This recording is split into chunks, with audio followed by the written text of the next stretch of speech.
Welcome to HAAR Talks. I'm Daniela at the Huntsville Area Association of Realtors, and I am joined today with Rachel Hackworth from the North Alabama Zoological Society. If you haven't heard of them yet, you will soon, because a zoo is coming to North Alabama. It is. It's very exciting. So tell me a little bit about the project. So the North Alabama Zoological Society is a nonprofit organization. You know, we formed at the end of 2019, and this came out of a daddy-daughter date at the Birmingham Zoo. Oh. Where our now executive director, just really thought, like, why don't we have a zoo? And so the project is phenomenal. The people who designed Disney's Animal Kingdom are designing our zoo. That's very cool. And it's so much more than a zoo. There's the zoo site, which is 279 acres. It sits right on I-65, basically between Athens and Decatur. Okay. That's very accessible no matter where you are in the region. Absolutely. You know, this goes far beyond Athens, Madison, Decatur, Huntsville. You know, people in the Shoals area. I was down speaking in Guntersville yesterday. They're all very interested in having a zoo down the road. So you know, like you mentioned the Birmingham Zoo, and when I moved here, if I wanted to go to the zoo, it was either Nashville or Birmingham. Why is it important that we have one here in the Huntsville region, North Alabama region, and how does it compare to the ones there? Sure. So most metros our size actually have a zoo and aquarium. So this is, you know, it's interesting. This is the first zoo of this magnitude built from the ground up in the United States in almost 50 years. Wow, okay. So, I mean, yeah. I didn't realize that. I guess a lot of zoos are very established. Right. And they may move them, they may relocate them or add on or renovate or something like that, but from the ground up. Which makes this for us, I mean, this isn't just the first new zoo in almost 50 years. This is the zoo of the future. We get to reimagine what a zoo is. So, I mean, what does that entail? I know. Imagining a zoo. How cool is that? So we'll still have the traditional walking zoo, but then there are these adventure treks. So there are plans for a 3,000-foot zip line, ropes courses, jeep safaris, horseback riding. Oh my goodness. So, I mean, you get very immersed in the experience. Absolutely. When this is completely built out, there's no way you could do this in a day. Wow. So what we're working on right now is our capital campaign. So we're a nonprofit organization. The most successful zoos are. And we are working to raise money to purchase the land. Okay. So and what does that look like? What is that? So the purchase of the land where the zoo site sits is $7.5 million. That's a lot of money, but for the acreage, it's a really good deal. And especially for its location, because we have almost 2 miles of I-65 frontage. But owning the land is the growth catalyst for this entire project. It is what makes us eligible for many more millions in other dollars, in federal dollars, state dollars, you know, those types of things. It seems like a lot of nonprofit attractions rely on that, where they need community buy-in to get the other funding as well. So it's not solely on the backs of the community, but also not solely on grants and federal funding. So there is this economic development piece of the project. So based off of our market analysis, this is conservative too. For every $1 million the zoo brings in, it'll bring in $3 million for the community. Wow. So there's that piece. There's, of course, you know, the tourism piece, but there's also an educational piece.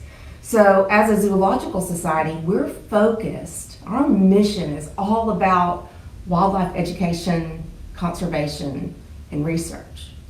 Okay. So, and this is interesting too. Most zoos have an offsite, which I would have never. You were telling me about your offsite, which sounds like a great opportunity for the universities, right? Oh, absolutely. And even for grade schools as well and high schools. So the offsite plans are phenomenal in their own right. And the offsite, it is 200 acres. It sits just a little north of 72. And this is where we're going to grow our own food for the animals and restaurants at the zoo. That's really cool. I know. So we're going to do it through, there's plans for row crops, greenhouses, vertical hydroponic growing systems, fisheries. There's also plans there for a wildlife research campus. So there are many like biological field stations in the state, but they don't have like the dorms and cafeteria where people can really stay on site. So that will provide that. We'll have researchers coming in from all over the world. So you're looking at sustainable agriculture. You're also looking at that site at public access walking birding trails. Oh, wow.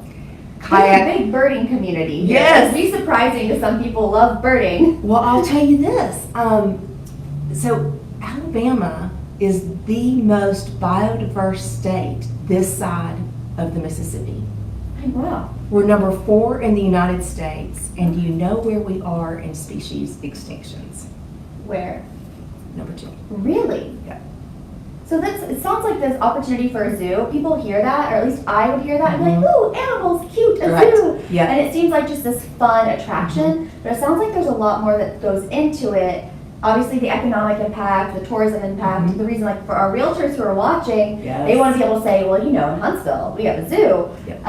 But there's also a really great biological impact and Absolutely. But impact on- yeah. you touched on another piece, which I think that as far as a quality of life issue, this is, and for employers who are looking to recruit, you're going to bring all these people to this area. You better give them some fun stuff to do, Very right? true. And Very stuff true. that they can do with their children, especially, you know, young families or families that have, you know, with grandchildren.